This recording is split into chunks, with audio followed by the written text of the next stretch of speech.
Assalamu alaikum. Today we are going to discuss 20 years topic with respect to organic chemistry. हम कुछ preparations हैं, कुछ chemical equations हैं 2016 वो सॉल्व कर रहे हैं. देखिए फर्स्ट क्वेश्चन यहाँ पर दे थे हमें 2 ब्रोमो प्रोपेन प्रिपेयर करना है फ्रॉम 1 ब्रोमो प्रोपेन से. ठीक है, अब 2 ब्रोमो प्रोपेन किस तरीके से प्रिपेयर करना है हमें 1 ब्रोमो प्रोपेन से. तो पहले 1 ब्रोमो प्रोपेन लिख लेते हैं. 1 2 3 ब्रोमो हमने लिख दिया. ये 1 ब्रोमो प्रोपेन लिख दिया. इसकी अगर हम करवाएं डीहाइड्रोहैलोजिनेशन, डीहाइड्रोहैलोजिनेशन हमेशा होगी इन the presence of KOH alcoholic. ठीक है, इसको कहेंगे हम लोग डीहाइड्रोहैलोजिनेशन. डीहाइड्रोहैलोजिनेशन क्या है? एट ए टाइम एक ऑर्गेनिक कंपाउंड से अल्फा कार्बन से जाएगा फंक्शनल ग्रुप और बीटा कार्बन से जाएगा हाइड्रोजन. अल्फा कार्बन से फंक्शनल ग्रुप गया दैट इज ब्रोमीन और बीटा कार्बन से गया हाइड्रोजन. अब पोटेशियम यहाँ पे KOH ब्रेक हो जाएगा, K मिलेगा Br के साथ, क्या बन जाएगा यहाँ पर खबर बन जाएगी. और ये OH मिलेगा H के साथ, कबर पे क्या डालिए पानी. यहाँ का रिमेनिंग क्या है? CH3 फिर CH और फिर CH सिंगल बॉन्ड CH. ठीक है, CH2. अब इन दोनों कार्बन की एडजेसेंट वैलेंसी फ्री, जब इन दोनों कार्बन की एडजेसेंट वैलेंसी फ्री तो फॉर्मेशन किसकी डबल बॉन्ड की, ये बन गया प्रोपीन. अब प्रोपीन बन गया, प्रोपीन को हम दोबारा लिखेंगे तो यहाँ हमने लिख दिया प्रोपीन को मीथ ईथ प्रॉप. इसका रिएक्शन करवाएंगे हम लोग किसके साथ? इसका रिएक्शन करवाएंगे, ऐसा करेंगे हम यहाँ पर लेंगे एक पोलर मॉलिक्यूल. फॉर एग्जांपल हमने ले लिया यहाँ पर HCl. ठीक है, अब यहाँ पर HCl लेंगे तो ये पॉजिटिव है और ये क्या नेगेटिव. तो अगर देखा जाए तो ये अनसैचुरेटेड कंपाउंड है. तो अनसैचुरेटेड कंपाउंड के अंदर जो नेगेटिव पार्ट है वो अटैच होगा उस कार्बन एटम से जिसके साथ least number of hydrogen atom है. ठीक है, when any unsaturated compound reacts with any polar molecule as a result negative part of the polar molecule attach to that carbon atom which has least number of hydrogen atom. बहुत ही आसान सी बात है. ये आ गया CH3, ये आ गया CH, ये आ गया CH2. बॉन्ड ब्रेक, CH पे अटैच हो जाएगा क्लोरीन, या अगर हमें चाहिए ब्रोमो तो हम यहाँ पे HBr ले लेंगे, कोई मसला ही नहीं है. वो तो डिपेंड कर रहा है कि हम कौन सा HCl ले लें, HBr ले लें, HI ले लें. क्योंकि हमें कंपाउंड में ब्रोमो का है तो हम ब्रोमो लेंगे यहाँ पे. ठीक है, तो यहाँ पर अटैच क्या हो गया? ब्रोमीन अटैच हो गया. और हाइड्रोजन अटैच एक दिन कहाँ से होगा? कहाँ पर होगा? जो दूसरा कार्बन एटम है उसकी वैलेंसी को फुलफिल करेगा. तो ये हो जाएगा CH3. फॉर्मेशन किसकी हो गई? ये था पहले 1 ब्रोमो प्रोपेन, अब बन गया 2 ब्रोमो प्रोपेन. फॉर्मेशन हो गई ये 2 bromo propane. Same as it is same type का रिएक्शन है. Second isopropyl alcohol from 1 propanol. पहले लिखेंगे 1 प्रोपानॉल मीथ ईथ प्रॉप और ये आ गया OH. अब इसकी करवाएंगे डीहाइड्रेशन. डीहाइड्रेशन 2-3 तरीके हैं, या तो in the presence of H2SO4 use as dehydrating agent, या फिर हम एल्यूमिना H3PO4 का मिक्सचर ले लें और 250 डिग्री सेल्सियस तक हीट कर दें, या सिंपल एल्यूमिना लें और 350 डिग्री सेल्सियस तक हीट कर दें. डिपेंड कर हमें क्या करना है. हमें ले लिया यहाँ पर H2SO4 एज अ डीहाइड्रेटिंग एजेंट. ठीक है, H2SO4 क्या करेगा? अल्फा कार्बन से रिमूवल होगी फंक्शनल ग्रुप की और बीटा कार्बन से रिमूवल होगी हाइड्रोजन की. ये कहलाएगा डीहाइड्रेशन रिएक्शन. डीहाइड्रेशन. डीहाइड्रेशन में क्या होगा? वाटर मॉलिक्यूल की रिमूवल हो गई. यहाँ फॉर्मेशन किसकी हो गई? CH3 सिंगल बॉन्ड CH और CH2. इन दोनों की वैलेंसी फ्री. फॉर्मेशन किसकी हो गई? मिथिन इथिन प्रोपीन की. प्रोपीन की जिस तरह पहले फॉर्मेशन हुई थी इसी तरह फॉर्मेशन हो गई. पहले वो था डीहाइड्रोहैलोजिनेशन, अब हो गई डीहाइड्रेशन. अब बहुत आसान सी बात है, दोबारा लिखा हमने इसको CH3 CH double bond CH2 plus अगर इसका रिएक्शन करवा दें वाटर के साथ और यकीनन इसके अंदर होगा HgSO4 H2SO4 और तकरीबन 75 डिग्री सेल्सियस टेम्परेचर। फिर नेगेटिव पार्ट आई है और ये पॉजिटिव पार्ट आई है। Negative part of the polar molecule attach to that carbon atom which has least number of hydrogen, और हाइड्रोजन यकीनन कहाँ पर आएगा, फर्स्ट कार्बन एटम पे, तो ये बन जाएगा CH3 CH3, ये अटैच हो गया OH, ये बन गया 2-प्रोपेनॉल या आइसोप्रोपाइल अल्कोहल। इसको लिखने का एक तरीका और भी होता है, वो क्या है भाई, वो हमने लिख दिया इस तरीके से 1 2 3, ये बन गया आइसोप्रोपाइल और ये बन गया OH अल्कोहल। देखिए दोनों एक ही चीज़ है।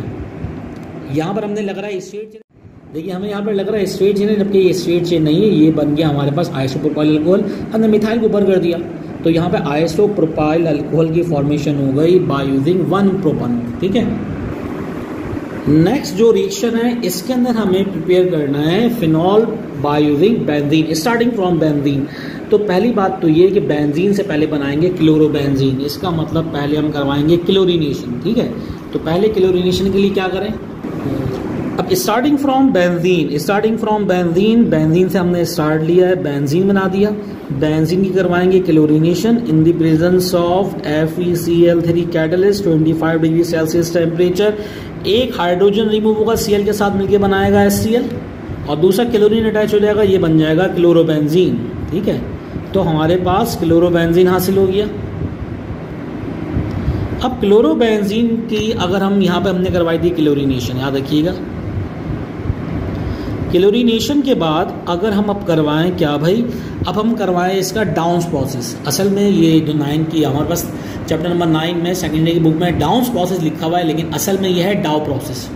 ठीक है, डाउ प्रोसेस है, लेकिन अभी हम क्योंकि अगर आप लोग एप्टीट्यूड टेस्ट पढ़ लें तो उसको पढ़ेंगे डाउ टेस्ट, और अगर हम सेकेंडरी की केमिस्ट्री पढ़ लें तो उसको पढ़ेंगे डाउन प्रोसेस। जबकि डाउन प्रोसेस से सोडियम की एक्सट्रैक्शन है चैप्टर 3 एस ब्लॉक।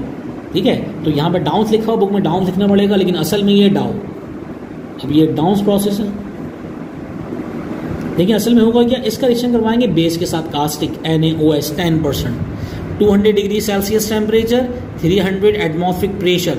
अगर ये कंडीशन देंगे तो कोई आसान सी बात है, H मिलेगा Cl के साथ, ये बनाएगा HCl, क्या बनाएगा यहाँ पर HCl, और ये ONa अटैच हो जाएगा बेंजीन के साथ, ये बन गया एक सॉल्ट जिसको कहते हैं सोडियम फिनॉक्साइड, जिसको हम क्या कहते हैं, सोडियम फिनॉक्साइड।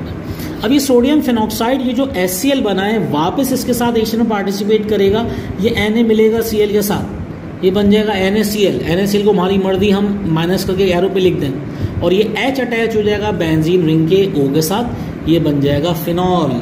तो यहाँ पर हमारे पास फिनॉल की फॉर्मेशन हो गई। देखिए क्या किया हमने इनिशियल, सबसे पहले करवाया chlorination in the presence of FeCl3 catalyst, chlorobenzene बना। क्लोरोबेंजीन बनाने के बाद हमने करवाया डाउन प्रोसेस। डाउन प्रोसेस क्या है, रिएक्शन करवाया NaOH के साथ जो तकरीबन 10% सॉल्यूशन लेते हैं, 200 डिग्री सेल्सियस टेम्परेचर और 300 एटमॉस्फेरिक प्रेशर की मौजूदगी में। तो क्लोरोबेंजीन से रिएक्शन बना हमारे पास सोडियम फिनॉक्साइड। सोडियम फिनॉक्साइड के बाद ये बेसिक मीडियम था, वापस जो एसिड बना है वो रिएक्टेंट इस्तेमाल कर लिया गया। एसिड के Cl के साथ Na मिलेगा, बनाएगा NaCl माइनर प्रोडक्ट, जबकि मेजर प्रोडक्ट क्या बन गया हमारा, फिनॉल। तो यहाँ पर हमने फॉर्मेशन कर ली फिनॉल से बेंजीन। ठीक है, अब नेक्स्ट हम पढ़ते हैं benzoic acid from benzene. Benzene से बेंजोइक एसिड, बहुत आसान सी बात है ये भी, अगर आप लोगों को ओरिएंटेशन ज़रा सी भी याद हो। देखिए सबसे पहले बेंजीन लिखिए, परेशान होने की ज़रूरत नहीं है। बेंजीन लिख लिया हमने, बेंजीन से बनेगा बेंजोइक एसिड। याद रखिएगा बेंजीन से डायरेक्ट बेंजोइक एसिड नहीं बनता, बेंजीन से पहले बनेगा टॉलीन। तो बेंजीन से पहले करवाएंगे अल्काइलेशन, मतलब मिथाइलेशन। मिथाइल क्लोराइड लेंगे in the presence of Lewis acid catalyst और 25 डिग्री सेल्सियस टेम्परेचर। ठीक है, ये होगी मिथाइलेशन, जिसको हम नॉर्मल वर्डिंग में कहते हैं अल्काइलेशन, और ये क्या है, फेल्डक्राफ्ट रिएक्शन। तो सिंपल है, हाइड्रोजन रिमूव होगा, क्लोरीन रिमूव होगा, ये बन गया HCl, HCl की रिमूवल हो गई, और CH3 अटैच हो जाएगा बेंजीन रिंग के साथ, विच विल फॉर्म टॉलीन। तो ये बन गया हमारे पास मिथाइल बेंजीन, जिसको हम कहते हैं टॉलीन। और अगर हम इस टॉलीन की ऑक्सीडेशन करवा दें, देखें ऑक्सीडेशन के लिए यहाँ पे क्या लेंगे हम, नेसेंट ऑक्सीजन। क्या लिया जाता है ज़्यादातर, या तो KNO4 लेते हैं या तो लेते हैं potassium dichromate K2Cr2O7, K2Cr2O7 in the presence of H2SO4 concentrated few drops.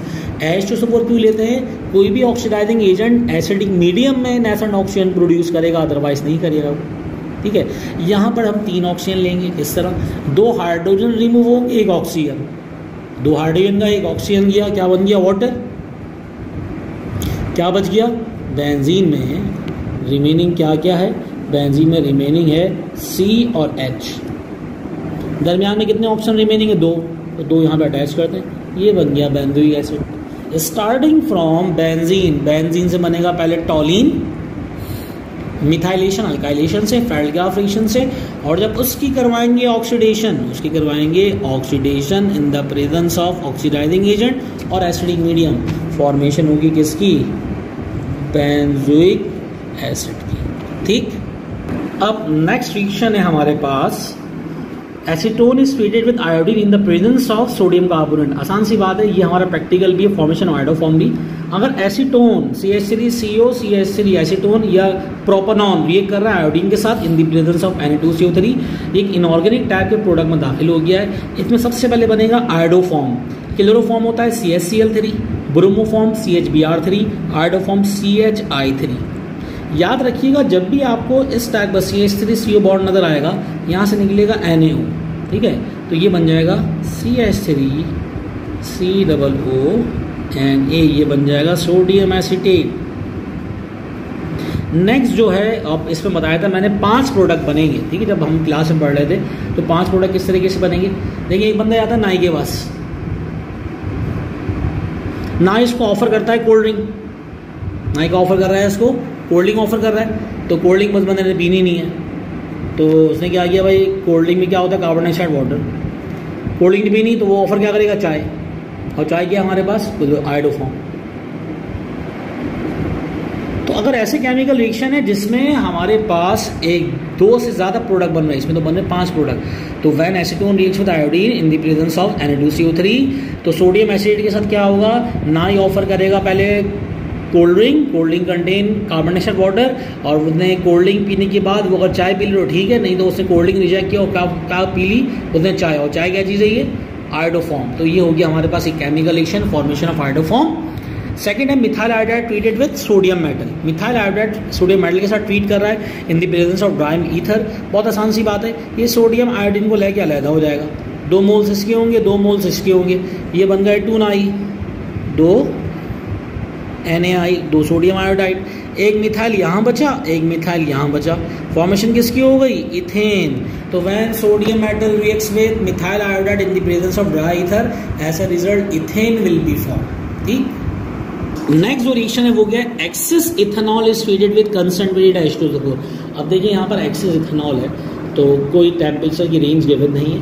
अगर हाई टेम्परेचर होगा तो एक अनसैचुरेटेड कंपाउंड बनेगा, दैट इज इथीन, जो हम लोगों ने पढ़ा होगा डीहाइड्रोहाइड्रोजनेशन। लेकिन यहाँ पर कंसंट्रेटेड H2SO4 है, 2 रिएक्ट करेगा ऐसा डीहाइड्रेटिंग एजेंट, ये रिएक्ट करेगा dehydrating agent. H2SO4 has ability to remove water molecule, 2 ethanol के मोल्स हैं, ये OH गया, क्या रिमूव हो गया? Water molecule. क्या बच गया? C2H5O C2H5, diethyl ether, diethyl ether, ये बन गया हमारे पास अल्कोक्सी अल्केन, मतलब ईथर फॉर्मेशन हो गई। कि अगर हम इथेनॉल एक्सेस में रिएक्ट करवाएं H2SO4 के साथ, तो H2SO4 रिएक्ट करेगा एज डिहाइड्रेटिंग एजेंट और फॉर्मेशन करेगा डाईइथाइल ईथर की। Last one is phenol is treated with bromine water. बहुत ही आसान सी बात, when bromine molecule in the presence of water reacts with phenol, तो OH क्या है? Ortho para director. ये 3 मोल्स यहाँ पे मौजूद हैं इसके, 2 ऑर्थो से और 1 पैरा पोजीशन से हाइड्रोजन गए, तो 3 बन जाएंगे HBr। अब ये ऐसे ही कैसे हमने फिनॉल का पूरा स्ट्रक्चर बना दिया, और इसमें 3 पोजीशन जहाँ से हाइड्रोजन निकले हैं वहाँ पर हमने वैलेंसी फ्री कर दी, और इन 3 वैलेंसी पर 3 ब्रोमीन आके अटैच हो जाएंगे, फर्स्ट, सेकेंड और थर्ड। ये बन गया 2,4,6 try bromo phenol, 2,4,6,5 bromophenol formation हो गई। तो यहाँ तक हमने केमिकल इक्वेशंस भी एंड कर दी। अगर कोई सवाल है तो मुझसे यकीनन कमेंट करें, अदरवाइज अल्लाह हाफिज़। अगर आपको हमारी ये वीडियो पसंद आई तो हमारे पेज को लाइक, कमेंट, शेयर और सब्सक्राइब करना मत भूलिएगा।